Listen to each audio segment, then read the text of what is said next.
नमस्कार साथियों। उत्तर प्रदेश पुलिस भर्ती का जब तक नोटिफिकेशन जारी नहीं किया गया था तो लाखों अभ्यर्थी लंबे समय से इंतजार कर रहे थे कि नोटिफिकेशन कब आएगा। अब नोटिफिकेशन जब आ गया है तो बहुत सारे अभ्यर्थियों के मन में कई तरीके के सवाल उत्पन्न हो रहे हैं, चिंता बना हुआ है कि इस बार कौन सी ऐसी रणनीति के साथ पढ़ाई किया जाए कि इस बार किसी भी सूरत में सिलेक्शन हो जाए। यानी आपको मैथ, रीजनिंग, जीएस और हिंदी पर किसी तरह से कमांड कर लेना है।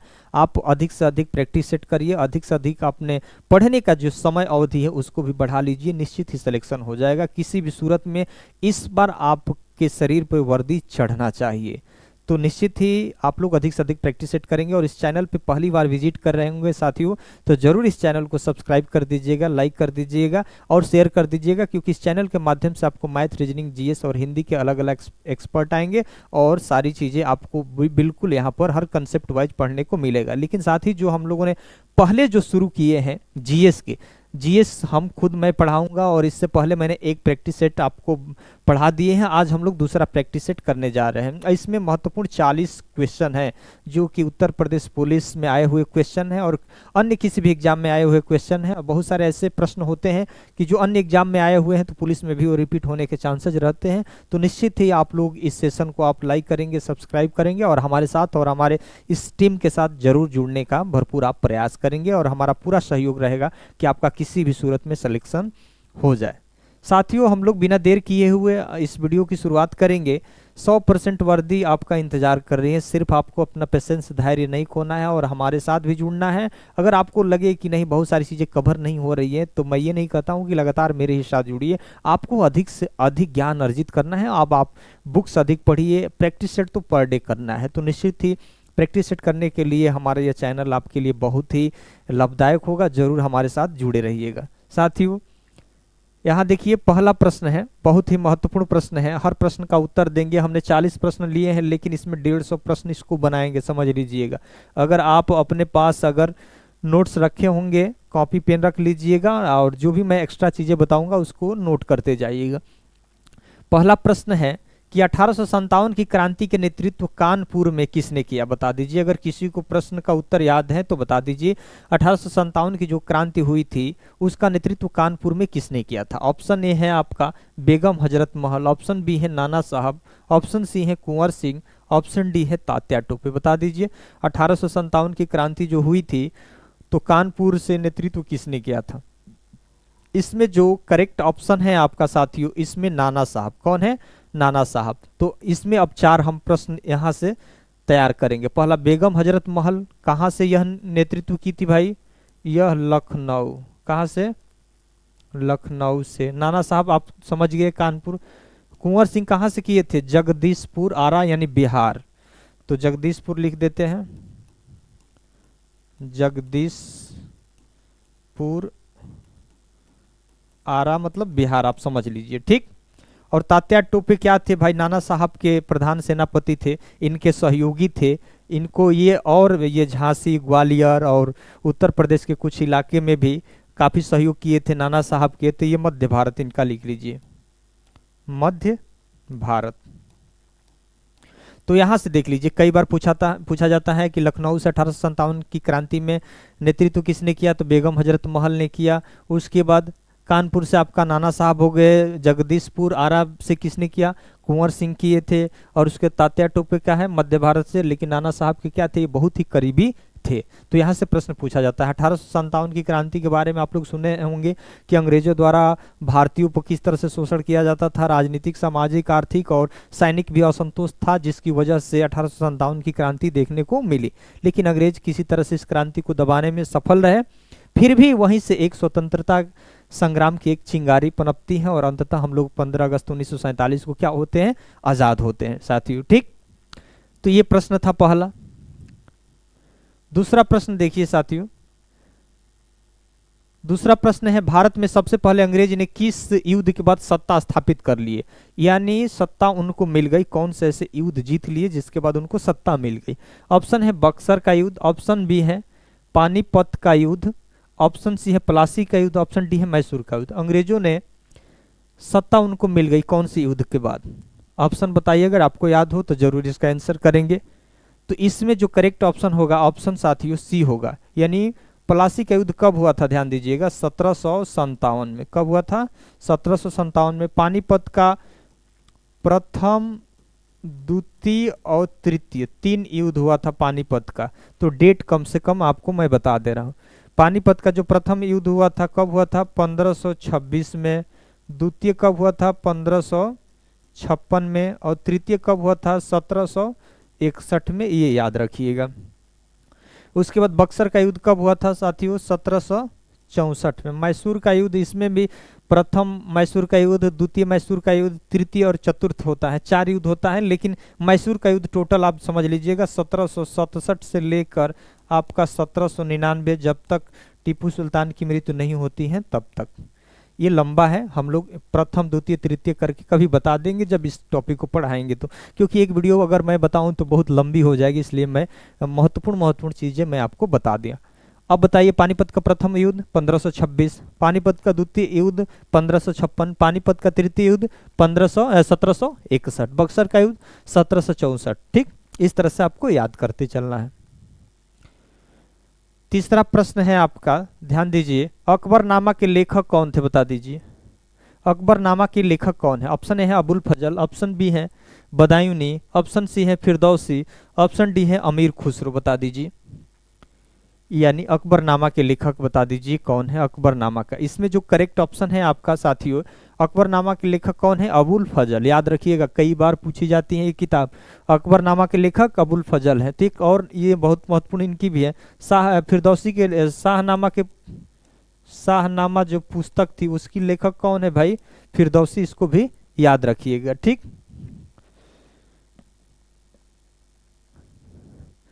अगला प्रश्न है, 4 नंबर प्रश्न है, बताइए चौरी चौरा कांड किस जनपद से संबंधित है? बताइए, चौरी चौरा कांड किससे संबंधित था?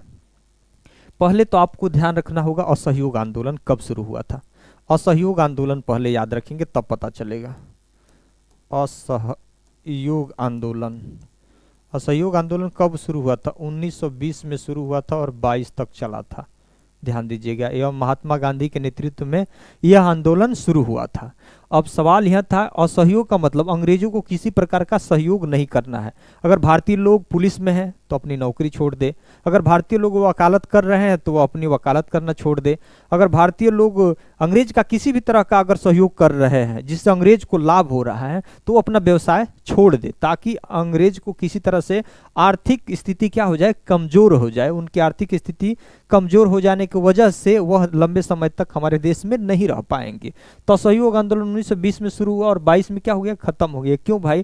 क्योंकि जो महात्मा गांधी के नेतृत्व में असहयोग आंदोलन में बहुत सारे भीड़ एकत्रित होने लगी। ऐसा लगा कि भाई अब बहुत कम समय में ही देश को आज़ादी मिल जाएगी। लेकिन कोई भी भीड़ समझ लेते हैं ना, कब वह प्रदर्शन का हिंसात्मक रूप न ले ले। तो ऐसा ही एक ऐसा समय आया जब गोरखपुर जिले में, ऑप्शन ए है, पहले तो ये देख लीजिए देवरिया, ऑप्शन बी है गोरखपुर, ऑप्शन सी है बलिया, ऑप्शन डी है आजमगढ़। तो ये चौरी चौरा कांड है ना, तो ये जो आपका सब सही है, गोरखपुर आपका सही है। तो मैं बता क्या रहा था कि जो भीड़ ने इतना बेकाबू हो गई कि जो गोरखपुर चौरी चौरा का जगह है थाना, वहाँ पे जगह है, वहाँ पे थाने में 22 पुलिसकर्मियों को क्या कर दिया गया, जिंदे जला दिया गया। उसमें कुछ अंग्रेज पुलिसकर्मी थे, कुछ भारतीय थे। और महात्मा गांधी को लगा कि बताइए हमारे असहयोग आंदोलन शुरू करने से, और ये तो हिंसात्मक रूप धारण कर लिया, तो कहीं ना कहीं इससे भी बड़ा जनहानि हो सकती है। तो इस वजह से महात्मा गांधी ने इस आंदोलन को क्या कर लिए, वापस ले लिए। ठीक, तो ध्यान दीजिएगा, ये था। अगला है प्रश्न, भारत छोड़ो आंदोलन किस प्रस्ताव के बाद शुरू हुआ था? बता दीजिए, कई बार प्रश्न पूछा जाता है, भारत छोड़ो आंदोलन किस प्रस्ताव के बाद शुरू हुआ था? ऑप्शन ए है क्रिप्स मिशन, ऑप्शन बी है कैबिनेट मिशन, ऑप्शन सी है माउंटबेटन योजना, ऑप्शन डी है साइमन कमीशन। बताइए भारत छोड़ो आंदोलन किस प्रस्ताव के बाद शुरू हुआ था? भारत छोड़ो आंदोलन कब हुआ था पहले बता दीजिए। ये कई बार डेट भी पूछा जाता है। 1942 में भारत छोड़ो आंदोलन कब हुआ? 1942। इसी में महात्मा गांधी ने डू आर डाई का नारा दिया था, करो या मरो का नारा दिए थे। तो इसमें कौन होगा, पहले तो यह ध्यान दीजिएगा। तो इसमें पहले सब देख लीजिए, ये क्रिप्स मिशन कब? 1942। कैबिनेट मिशन 1946, इसको याद रखिएगा। माउंटबेटन योजना 1947, 3 जून 1947 याद रखिएगा। Simon commission 1928। पहले डेट से प्रश्न पूछा जाता है, इस डेट को आपको नोट करना है तो नोट कर लीजिएगा। तो अब सवाल है क्रिप्स मिशन।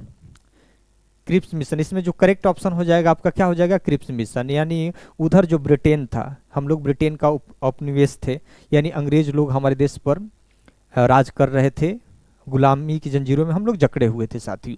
तब अंग्रेज उधर द्वितीय विश्व युद्ध में, यानी प्रथम और द्वितीय विश्व युद्ध आपको कम से कम नोट करना है। प्रथम विश्व युद्ध, द्वितीय विश्व, प्रथम विश्व युद्ध कब हुआ, 1914 में शुरू हुआ और कब तक चला, 1918 तक चला। ठीक।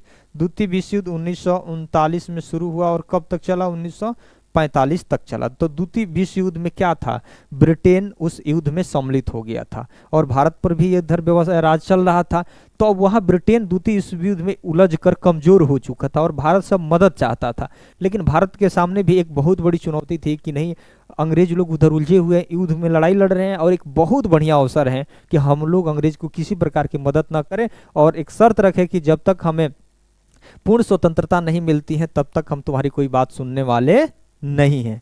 तो ठीक उसी के बाद क्रिप्स मिशन जब आया तो भारत डोमिनियन स्टेट देने की बात की गई थी कि यानी रक्षा और विदेश हमारे मामले में हम सुन, रक्षा और विदेश के मामले में हमारी नीति काम करेगी और मामले में हम थोड़ी स्वायत्तता दे देंगे। लेकिन भारत इस बात को स्वीकार करने वाला नहीं था। भारत हर मामले में पूरी तरीके से स्वतंत्र चाहता था। ठीक। तो इसी वजह से हुआ था। ऑप्शन ए सही हो जाएगा।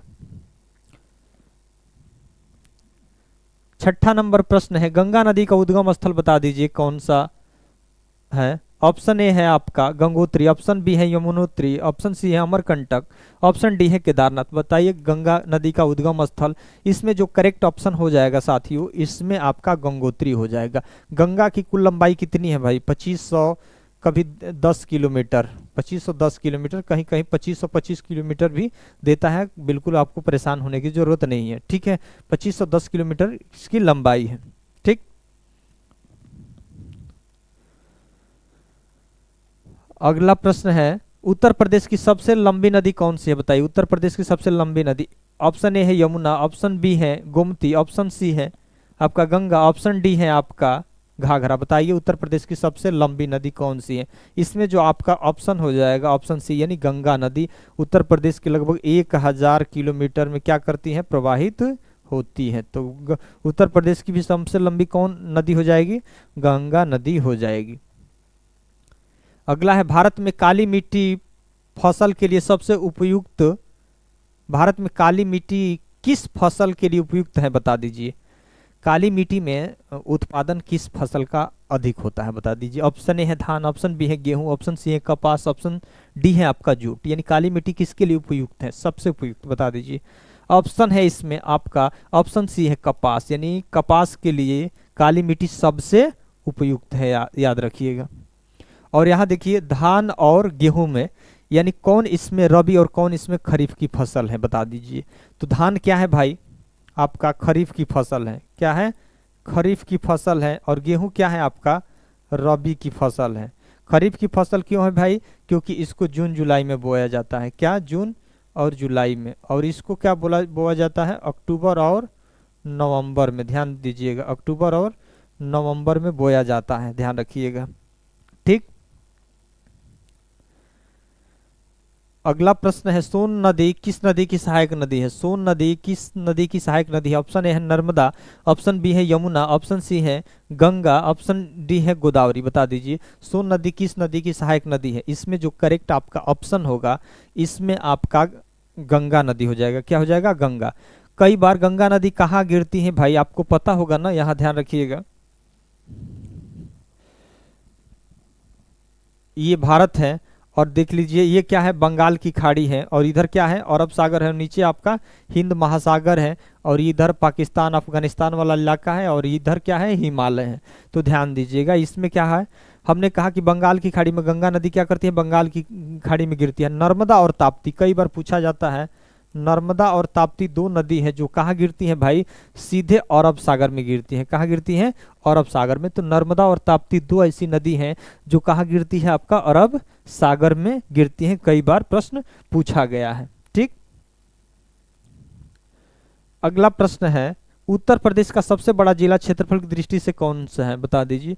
उत्तर प्रदेश का सबसे बड़ा जिला कौन सा है क्षेत्रफल की दृष्टि से पूछा है। ऑप्शन ए है प्रयागराज, ऑप्शन बी है लखीमपुर खीरी, ऑप्शन सी है सोनभद्र, ऑप्शन डी है मिर्जापुर। बता दीजिए कि क्षेत्रफल की दृष्टि से सबसे बड़ा जिला कौन सा है। इसमें जो आपका करेक्ट ऑप्शन हो जाएगा लखीमपुर खीरी हो जाएगा। तो उत्तर प्रदेश स्पेशल से है, तो एक आध और प्रश्न आपको देना चाहिए मुझे। तो इसमें पहले ध्यान दीजिएगा कि लिंगानुपात कितना है उत्तर प्रदेश का, लिंगानुपात कितना है, लिंगानुपात कितना है उत्तर प्रदेश में। तो पहले तो है 912, कितना है भाई 912, यानी मेल और फीमेल पे समझ लीजिए। अगर मेल 1000 है यानी पुरुष 1000 है तो महिलाएं कितनी है 912 है। ये उत्तर प्रदेश के मामले में हमने बताया, ये यूपी के मामले में। अगर यही भारत के संदर्भ में देखा जाए, भारत के संदर्भ में देखा जाए तो ये भारत के संदर्भ में आपका क्या हो जाएगा, भारत के संदर्भ में 943 है, कितना 943 है। और इसमें मेल और फीमेल में देखा जाए तो इसमें 1000 मेल पर कितनी है 943 है, ठीक। और सबसे कम कहाँ है, हरियाणा में है, सबसे कम हरियाणा में है, 800 से थोड़ा सा अधिक है, 800 के आसपास। इसीलिए ना वहाँ से बेटी बचाओ बेटी पढ़ाओ का नारा प्रधानमंत्री नरेंद्र मोदी जी ने दिए थे कि वहाँ पे लड़कियों की संख्या क्या है, सबसे कम है। सबसे अधिक वन किस राज्य में है, तो एमपी में है। सबसे वन किस राज्य में, एमपी में है। और सबसे कम कहाँ पे है, हरियाणा में है, इसको भी आप याद रखिएगा। और केंद्र शासित प्रदेश में अगर पूछा जाए कि सबसे अधिक केंद्र शासित प्रदेश में, किस केंद्र शासित प्रदेश में सबसे अधिक वन है, तो अंडमान निकोबार द्वीप समूह में। और सबसे कम कहाँ है, तो आप दिल्ली में याद रखेंगे, कहाँ, दिल्ली में आपको याद रखना है। उसके बाद ये हो गया ना, एक और समझ लीजिए, यहाँ से एक और महत्वपूर्ण प्रश्न बनता है जनसंख्या घनत्व को लेकर। जनसंख्या घनत्व को लेकर तो कितना है भाई 829, उत्तर प्रदेश का जनसंख्या घनत्व कितना है 829 है। अगर वही भारत का, ये यूपी का है जनसंख्या घनत्व, याद रखिएगा। अगर यही भारत का पूछा जाए तो 382 है, कितना 382 है, यानी 1 वर्ग किलोमीटर में 382 लोग रहते हैं भारत में। और उत्तर प्रदेश में अगर देखा जाए तो 829 लोग रहते हैं, क्योंकि उत्तर प्रदेश की जनसंख्या सबसे अधिक है पूरे भारत में। तो पूरे भारत में जनसंख्या सबसे अधिक वाला कौन सा राज्य है, उत्तर प्रदेश है। लेकिन सबसे कम जनसंख्या वाला राज्य आपका कौन होगा, ये जरूर कमेंट करके आपको बताना है, ठीक।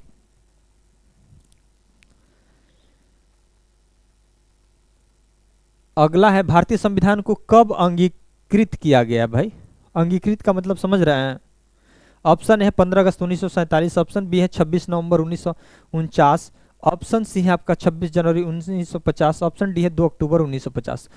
कब अंगीकृत किया गया, अंगीकृत मतलब कब हमारा संविधान, हमारे देश का संविधान बनकर तैयार हुआ था, बताइए कब बनकर तैयार हुआ था। एक तो बनकर तैयार होना और एक संविधान लागू होना, दोनों में अंतर है, तो इस चीज को समझना। बनकर तैयार कब हुआ, तो इसमें जो करेक्ट ऑप्शन होगा आपका 26 नवंबर 1949 को हमारा संविधान बनकर तैयार हुआ था। लेकिन लागू कब हुआ था भाई, लागू कब हुआ था, तो यह हुआ था 26 जनवरी आपका 1950 को हमारे देश का संविधान क्या हुआ था, लागू हुआ था। संविधान दिवस कब मनाया जाता है, ध्यान रखिएगा 26 नवंबर को, इसको भी नोट कर लेंगे कि 26 नवंबर को संविधान दिवस मनाया जाता है। संविधान को बनाने का श्रेय किसे दिया जाता है, तो संविधान सभा, इसको भी याद रखिएगा। प्रारूप समिति के अध्यक्ष कौन है, डॉक्टर भीमराव अंबेडकर है, प्रारूप समिति के अध्यक्ष हैं। संविधान के किस भाग को संविधान का आत्मा कहा जाता है, तो प्रस्तावना या उद्देशिका को कहा जाता है, इसको भी याद रखिएगा। लेकिन डॉक्टर भीमराव अंबेडकर के अनुसार किसको संविधान का आत्मा कहा जाता है, तो ये संवैधानिक उपचारों के अधिकार अनुच्छेद 32 को भारतीय संविधान का आत्मा कहा जाता है, इसको भी आप याद रखेंगे।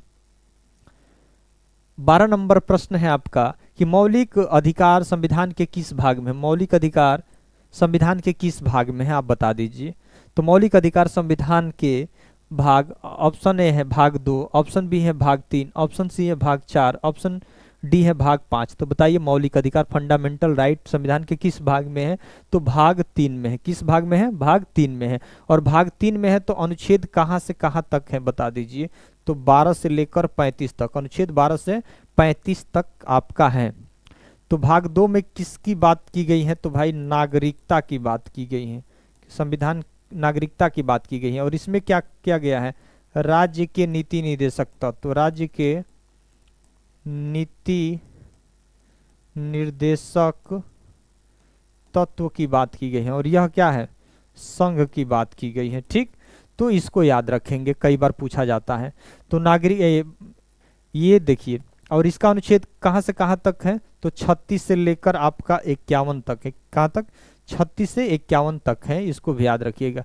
और यह क्या है, 5 से लेकर 11 तक, अनुच्छेद 5 से लेकर 11 तक है, इसको भी आपको याद रखना है। ये बहुत सारे महत्वपूर्ण प्रश्न है, ये मत देखिएगा कि मैंने इस प्रश्न को बता दिया, डायरेक्ट आपने उत्तर देख लिया तो वही प्रश्न बन सकता है, नहीं, क्या पता मैंने जो बताया है यहाँ से भी प्रश्न बन सकता है। तो मौलिक अधिकार, एक और प्रश्न पूछा जाता है, मौलिक अधिकार वाद योग्य है, क्या है भाई, वाद योग्य है। अगर यह अगर आपका मौलिक अधिकार का हनन होता है तो आप न्यायालय जा सकते हैं, आप हाई कोर्ट और सुप्रीम कोर्ट जा सकते हैं।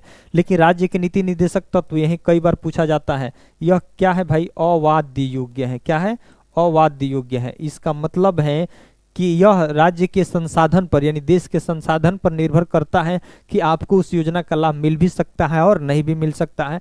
न आप कोर्ट जा सकते हैं, न सुप्रीम कोर्ट, हाई कोर्ट, कहीं भी आप नहीं जा सकते हैं। जैसे आपको स्कॉलरशिप बहुत सारे अभ्यर्थियों को मिलता है, किसी को नहीं मिलता है, तो सिर्फ आप विकास भवन का चक्कर लगाते हैं, स्कूल कॉलेज का चक्कर लगाते हैं और शांत हो जाते हैं, आप उसके लिए न्यायालय नहीं जा सकते हैं। या पीएम किसान आपके माता पिता किसी को मिलता होगा, या पेंशन मिलता होगा, तो आपको मिल सकता है, नहीं भी मिल सकता है। सरकार के पास धन होगा तो देगी, नहीं होगा तो नहीं देगी। तो ये राज्य के नीति निर्देशक तत्व की बात करता है। और ये मौलिक अधिकार कहाँ से लिया गया है, ध्यान दीजिएगा, यूएसए। कहाँ से, USA, United state of America से लिया गया है। और राज्य के नीति निर्देशक तत्व कहाँ से लिया गया है, आयरलैंड से। कहाँ से, आयरलैंड से आपका लिया गया है। इसको भी कई बार पूछा जाता है। ठीक, तो मौलिक अधिकारों की संख्या कितनी है, एक बार और ध्यान दीजिए, मौलिक अधिकारों की संख्या कितनी है, आपका 6 मौलिक अधिकार है वर्तमान में। पहले कितने थे, 7 थे। किसको हटा दिया गया है, संपत्ति के अधिकार को हटा दिया गया है। कौन सा संविधान संशोधन द्वारा, 44वें संविधान संशोधन द्वारा 1978 में इसको क्या कर दिया गया, हटा दिया गया है। ठीक, तो मौलिक अधिकारों की संख्या आपका 6 है। कौन कौन से, पहला है समानता का अधिकार, दूसरा है स्वतंत्रता का अधिकार, तीसरा है शोषण के विरुद्ध अधिकार, चौथा है आपका धार्मिक स्वतंत्रता का अधिकार, पांचवा है आपका शिक्षा और संस्कृति का अधिकार, और छठा है संवैधानिक उपचारों का अधिकार। 6 मौलिक अधिकार है। 13 नंबर प्रश्न है, राज्यसभा का सभापति कौन है, राज्यसभा का सभापति कौन है। लोकसभा और राज्यसभा के बारे में समझते हैं ना, तो पहले तो ध्यान दीजिएगा, 2 सदन है। सदन कितने हैं भाई, पहले तो संसद किनसे मिलकर बनी होती है, ये भी प्रश्न कई बार पूछा जाता है। संसद किससे मिलकर बनी है, तो पहले तो ध्यान दीजिएगा, लोकसभा। क्या है, लोकसभा। दूसरा क्या है भाई आपका, राज्यसभा। दूसरा क्या है, राज्यसभा। कई बार प्रश्न पूछा जाता है कि संसद किससे मिलकर बनी है, लोकसभा, राज्यसभा, और क्या है भाई, राष्ट्रपति। क्या है, राष्ट्रपति। लोकसभा, राज्यसभा और राष्ट्रपति। लोकसभा को क्या बोला जाता है, इसको निम्न सदन बोला जाता है, निम्न सदन बोला जाता है। और इसको क्या बोला जाता है भाई, उच्च सदन बोला जाता है, उच्च सदन बोला जाता है। और लोकसभा के सदस्य बनने के लिए आयु कितना होना चाहिए, 25 वर्ष के होंगे तो आप सांसद एमपी बन सकते हैं, मेंबर ऑफ पार्लियामेंट। लेकिन राज्यसभा के सदस्य बनने के लिए आपको उम्र कितना चाहिए भाई, 30 वर्ष होना चाहिए। और राष्ट्रपति के लिए बनने के लिए आपके पास 35 वर्ष उम्र होना चाहिए, तब आप राष्ट्रपति बन सकते हैं। और इसका कार्यकाल कितने साल होता है, 5 साल होता है। और देखिए, अगर प्रश्न पूछा जाए, कई बार यहाँ प्रश्न कंफ्यूजन करता है, अगर आपसे प्रश्न पूछ दिया जाए कि राज्यसभा का कार्यकाल कितने वर्ष का होता है, तो क्या बताएंगे, तो राज्यसभा का कार्यकाल अनंत होता है, यह कभी विघटित नहीं होता है, इनफिनाइट तक होता है। ठीक, लेकिन अगर वही प्रश्न पूछा जाए कि राज्यसभा के सदस्यों का कार्यकाल कितने साल का होता है, तो सदस्य का अगर पूछा जाएगा तो 6 साल बताएंगे, यानी राज्यसभा के सदस्यों का कार्यकाल पूछा जाए तो 6 वर्ष। लेकिन अगर वही प्रश्न राज्यसभा के कार्यकाल पूछ दे तो भाई उसके लिए 5-6 साल मत लगाइएगा, ये कभी विघटित ही नहीं होती है, ये अनंत है। ठीक, संसद, हाँ क्या बता रहे थे आपको, राज्यसभा का सभापति कौन होता है, तो राज्यसभा के सभापति जो आपके देश के उपराष्ट्रपति होंगे वही राज्यसभा के क्या होंगे, आपके सभापति होंगे। तो इसमें जो करेक्ट ऑप्शन आपका कौन सा हो जाएगा, इसमें जो करेक्ट ऑप्शन हो जाएगा आपका उपराष्ट्रपति हो जाएगा। प्रधानमंत्री आपको पता होना चाहिए, प्रधानमंत्री कौन है, उसके बाद राष्ट्रपति कौन है, प्रधानमंत्री कौन है, उपराष्ट्रपति कौन है, और लोकसभा इस समय अध्यक्ष कौन है, ओम बिरला। इसको भी आप याद रखेंगे पूरी तरीके से। एक छोटी छोटी बेसिक चीज़ों को हम लोग लेकर चलेंगे और धीरे धीरे प्रैक्टिस सेट का क्वेश्चन जो है ना और थोड़ा सा लेवल इसका हाई होता जाएगा। अगला प्रश्न है, नीति आयोग की स्थापना किस वर्ष हुई? बताइए, नीति आयोग की स्थापना किस वर्ष हुई? ऑप्शन ए है 2014, ऑप्शन बी है 2015, ऑप्शन सी है 2016, ऑप्शन डी है 2017। नीति आयोग की स्थापना कब हुई बता दीजिए। इसमें जो करेक्ट ऑप्शन होगा साथियों, नीति आयोग की स्थापना 2015 में, यानी 1 जनवरी, याद रखिएगा 1 जनवरी 2015 को नीति आयोग की क्या होती है? स्थापना होती है। अगर प्रश्न पूछा जाए कि नीति आयोग के प्रथम अध्यक्ष कौन थे, तो जो भी प्रधानमंत्री होंगे उस समय वही होंगे। तो 2014 में प्रधानमंत्री कौन थे भाई? नरेंद्र मोदी जी थे, तो वही प्रथम नीति आयोग का अध्यक्ष नरेंद्र मोदी, और अंतिम में भी आज भी वही है, तो वही आपका अंतिम भी अध्यक्ष होंगे। अब 2016 में ध्यान दीजिएगा, 2017 में क्या महत्वपूर्ण काम हुआ था? तो जीएसटी ध्यान रखेंगे ना, GST goods and services tax, GST जो अधिनियम आया था 2016 में, लेकिन जीएसटी लागू हुआ कब? 2017 में, यानी 1 जुलाई 2017 को क्या हुआ? जीएसटी को लागू किया गया। तो इसको भी आप पूरी तरीके से याद रखिएगा, ठीक। और 2014 में योजना आयोग क्या हो गया? योजना आयोग को खत्म कर दिया गया, उसके जगह पर क्या आ गया? नीति आयोग। तो कई बार यहाँ से एक और साथियों प्रश्न पूछा जाता है कि योजना आयोग की स्थापना कब हुई थी? योजना आयोग की स्थापना कब हुई थी? इसको याद रखेंगे, नोट कर लेंगे। योजना आयोग की स्थापना 15 मार्च 1950 को हुआ था। कब हुआ था? 1950 को हुआ था। राष्ट्रीय विकास परिषद की स्थापना, ये भी याद रखिएगा, राष्ट्रीय विकास परिषद की स्थापना कब हुआ था? विकास परिषद की स्थापना आपका 1952 में हुआ था। तो ये महत्वपूर्ण चीज है। योजना आयोग को खत्म करके क्या कर दिया गया? आपका नीति आयोग ले लिया, जगह उसका ले लिया। योजना आयोग के अगर प्रथम अध्यक्ष पूछा जाए तो पहली बार जो हमारे देश के प्रधानमंत्री होंगे वही आपकी योजना आयोग के प्रथम अध्यक्ष थे। तो कौन थे? पंडित जवाहरलाल नेहरू प्रथम आपके प्रधानमंत्री थे देश के। और राष्ट्रपति अगर पूछा जाए तो कौन होंगे? आपके डॉक्टर राजेंद्र प्रसाद राष्ट्रपति थे। भारतीय संविधान में कुल कितनी अनुसूचियां है बता दीजिए। भारतीय संविधान में कुल कितनी अनुसूचियां हैं वर्तमान में? पहले कितनी थी और अब कितनी है? ऑप्शन ए है 10, ऑप्शन बी है 8, ऑप्शन सी है 12, ऑप्शन डी है 13 अनुसूची संविधान में। तो पहले तो मूल संविधान में अनुसूची कितनी थी? मूल संविधान में अनुसूची की संख्या कितनी थी? 8 है। लेकिन वही वर्तमान में कितनी है भाई? वर्तमान में कितनी हो गई है? ऑप्शन बी मतलब 12। इसमें जो ऑप्शन सी हो जाएगा यानी 12। वर्तमान में संविधान में कुल कितनी अनुसूचियां हैं आपकी? 12 है। पहले कितनी थी? पहले 8 थी, लेकिन अब बढ़ गई है। तो कितनी हो गई है? 12। तो 4 जो बढ़ी है ना, 4 जो बढ़ी है, कौन बढ़ी? पहला मतलब 8 तो थी, तो 9वीं बढ़ी, उसके बाद 10वीं बढ़ी, उसके बाद 11वीं बढ़ी, उसके बाद 12वीं बढ़ी। 9वीं कब बढ़ी? 1951 में, यानी पहला संविधान संशोधन हुआ 1951 में। 10वीं कब बढ़ी भाई? 1985 में। इसमें क्या हुआ भाई? 52वां संविधान संशोधन हुआ। क्या हुआ? दल बदल कानून से संबंधित। 11वीं कब बढ़ी? 1992 में, पंचायती राज से संबंधित है। और 12वीं भी 1992 में ही नगर पालिका से संबंधित है, ठीक है। तो ये सीक्वेंस है इसके बढ़ने का। तो यानी 9वीं याद रखिएगा, 9वीं 1951, 10वीं 1985, 11वीं 1992 और 12वीं भी 1992। एक 73वें संविधान संशोधन है, एक 74वें संविधान संशोधन। 73वें पंचायती राज से, 74वां आपका नगर पालिका से संबंधित है। इसको भी आप याद रखेंगे, ठीक।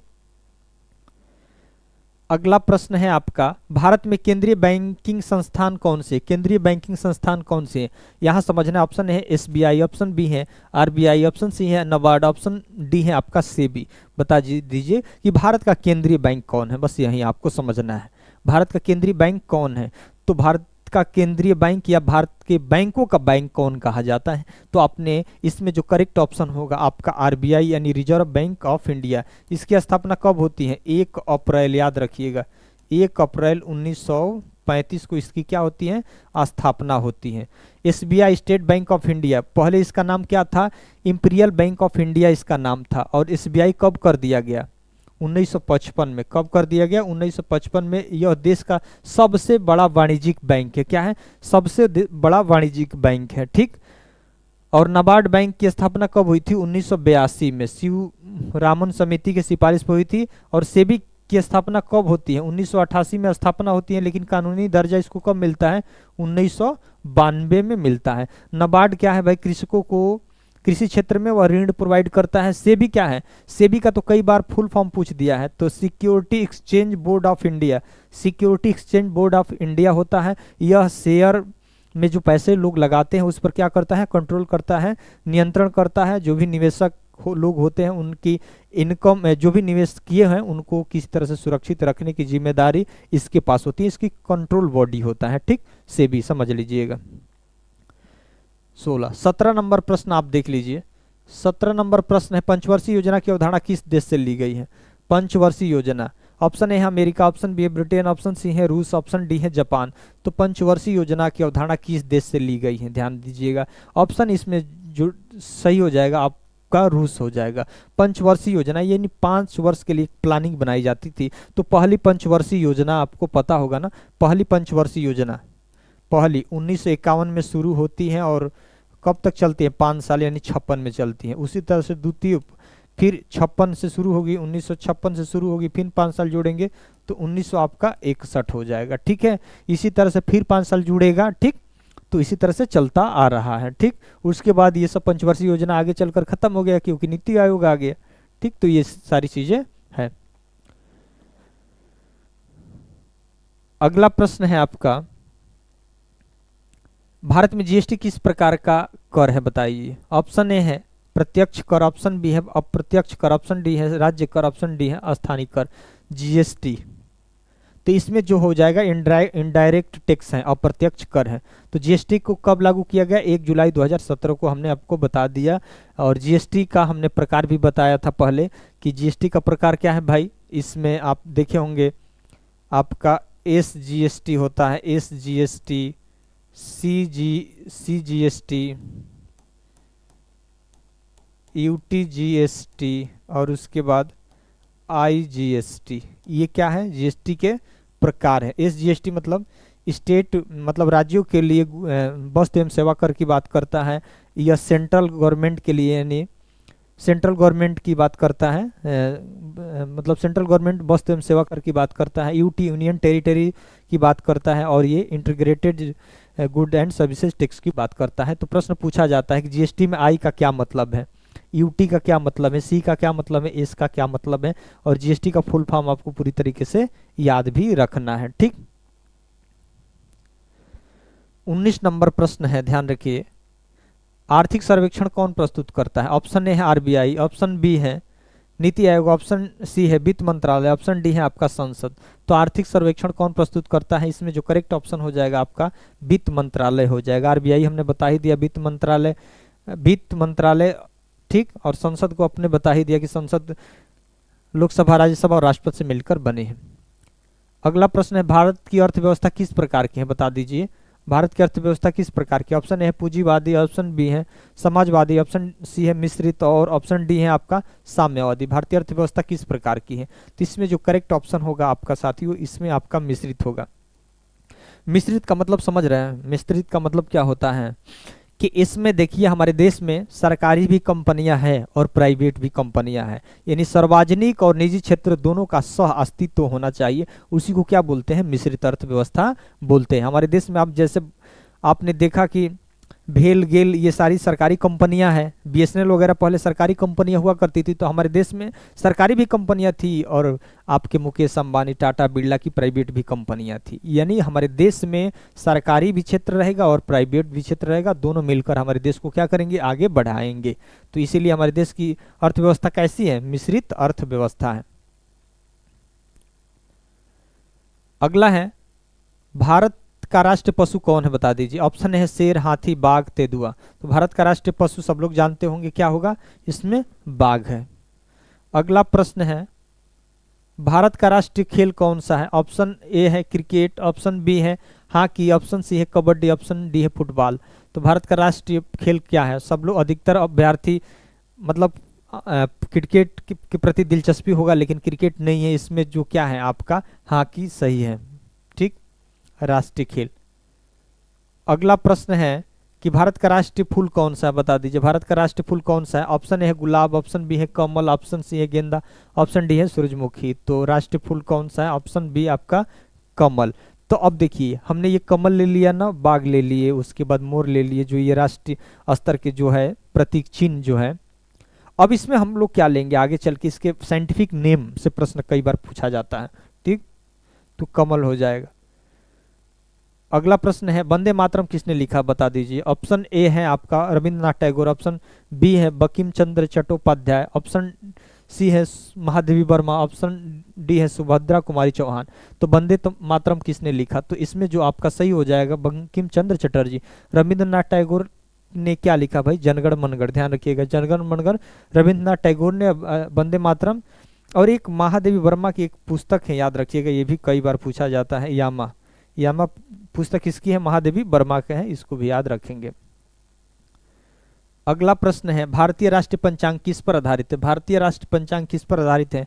ऑप्शन है चंद्र, ऑप्शन बी है सूर्य, ऑप्शन सी है चंद्र सूर्य, ऑप्शन डी है आपका ग्रेगोरियन कैलेंडर। तो इसमें भारत का राष्ट्रीय पंचांग किस पर आधारित है? इसमें जो आपका करेक्ट ऑप्शन हो जाएगा ऑप्शन डी, यानी ग्रेगोरियन कैलेंडर पर आधारित है। अगला प्रश्न है उत्तर प्रदेश की राजधानी कौन सी है, बताइए। उत्तर प्रदेश की राजधानी कौन सी? ऑप्शन है कानपुर, ऑप्शन आपका बी है प्रयागराज, ऑप्शन सी है लखनऊ, ऑप्शन डी है आपका वाराणसी। तो बहुत सारे अभ्यर्थी ये लोग जानते हैं, तो इसमें क्या है? लखनऊ। लेकिन यहाँ से एक प्रश्न, मैं अगर ये इजी लग रहा है तो यहाँ से एक महत्वपूर्ण प्रश्न दे रहा हूँ कि उत्तर प्रदेश को राज्य का दर्जा कब मिला था? ठीक, उत्तर प्रदेश को राज्य का दर्जा कब मिला था? तो ध्यान दीजिएगा, बताइए। डेट से कई बार प्रश्न पूछा गया है। तो उत्तर प्रदेश को राज्य का अस्तित्व का दर्जा मिला था, यह मिला था 24 जनवरी। कब मिला था? 24 जनवरी, याद रखिएगा, 24 जनवरी 1950 को। पहले इसको संयुक्त प्रांत भी कहा जाता था, ठीक है।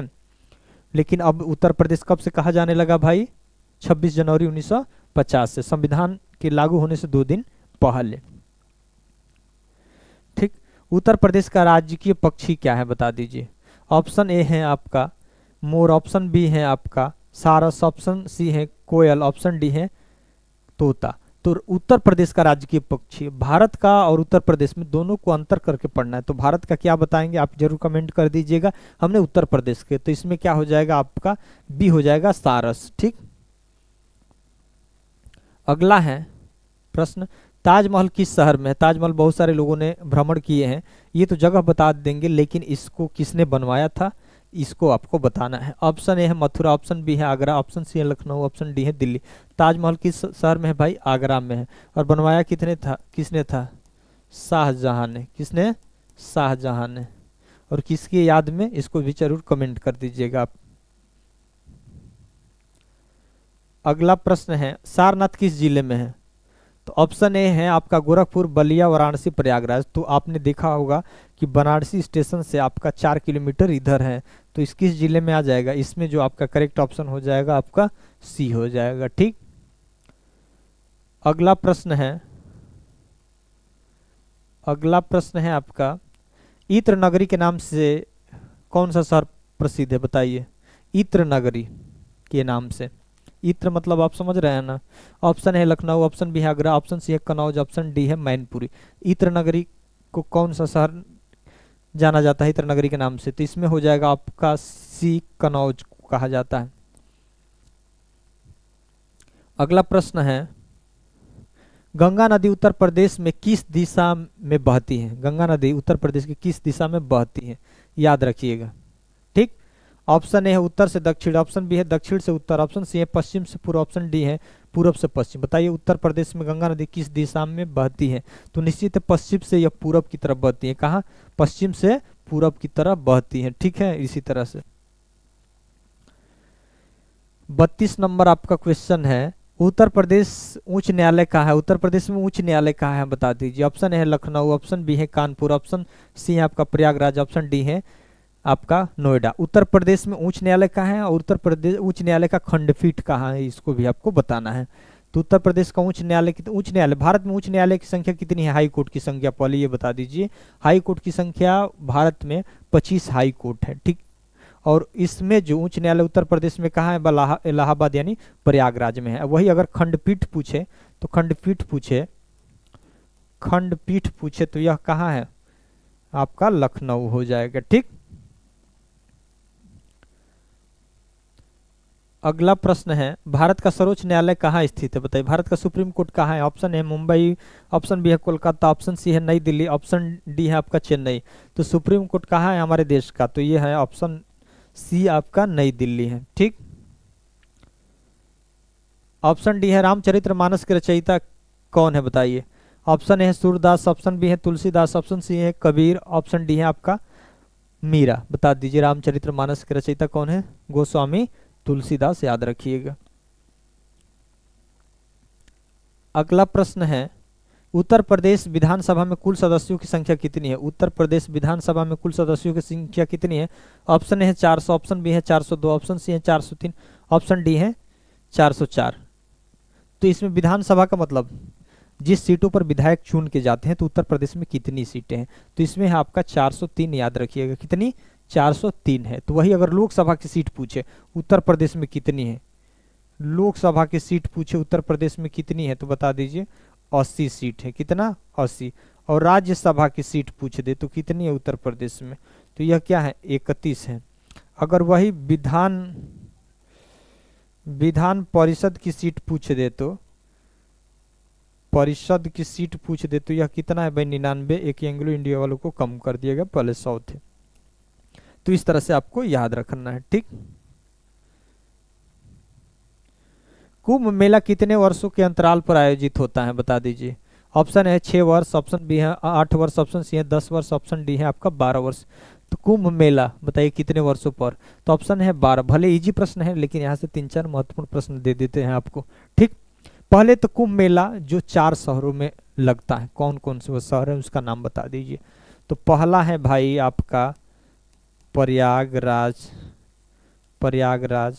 पहला। दूसरा आपका क्या है भाई? नासिक। तीसरा क्या है आपका? उज्जैन। क्या है? उज्जैन। प्रयागराज, नासिक, उज्जैन। और चौथा क्या है? हरिद्वार। क्या है? हरिद्वार। 4 शहरों में लगता है। तो प्रयागराज गंगा यमुना सरस्वती तीनों संगम पे। नासिक किस नदी पर है भाई? गोदावरी नदी, याद रखिएगा। उज्जैन क्षिप्रा नदी और हरिद्वार गंगा नदी। तो ये भी महत्वपूर्ण चीजें हैं, इसको भी आपको याद रखना है। अगला प्रश्न है, भारत में पहली पंचवर्षीय योजना कब शुरू हुई थी?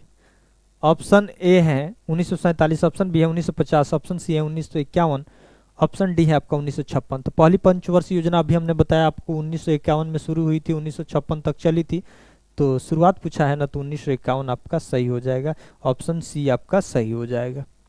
37। 38 नंबर प्रश्न देखिए। 38 नंबर, भारत के राष्ट्रपति का कार्यकाल कितने वर्ष का होता है? भारत के राष्ट्रपति का कार्यकाल कितने वर्ष होता है? 4, 5, 6, 7। तो राष्ट्रपति का कार्यकाल कितने होता है? 5 साल के लिए भारत के राष्ट्रपति का कार्यकाल होता है। ऑप्शन आपका 39 नंबर है, उत्तर प्रदेश का राजकीय पशु कौन सा है? बता दीजिए। ऑप्शन ए है बाघ, ऑप्शन बी है शेर, ऑप्शन सी है बारहसिंघा, ऑप्शन डी है हिरण। उत्तर प्रदेश का राजकीय पशु पूछा है ना, तो इसमें क्या हो जाएगा? बारहसिंघा हो जाएगा, याद रखिएगा। सारस क्रेन किस राज्य के बता दीजिए संबंधित है? मतलब यह सारस क्रेन पक्षी किस राज्य का है? राष्ट्रीय पक्षी बता दीजिए। राजकीय पक्षी है, राजकीय। ऑप्शन ए है बिहार, ऑप्शन बी है मध्य प्रदेश, ऑप्शन सी है उत्तर प्रदेश, ऑप्शन डी है राजस्थान। सारस क्रेन किसका है? उत्तर प्रदेश का। तो साथियों, ये उत्तर प्रदेश पुलिस के बहुत ही महत्वपूर्ण प्रश्न है। हमने बताया कि इसमें थोड़ा सा अब धीरे धीरे जो क्वेश्चन का लेवल होगा वह और बढ़ता जाएगा। इसमें करंट अफेयर्स भी इंक्लूड करना है। तो साथियों, अगर हमारे इस चैनल पर पहली बार विजिट कर रहे होंगे तो जरूर इस चैनल को सब्सक्राइब कर दीजिएगा, लाइक कर दीजिएगा। हम लोग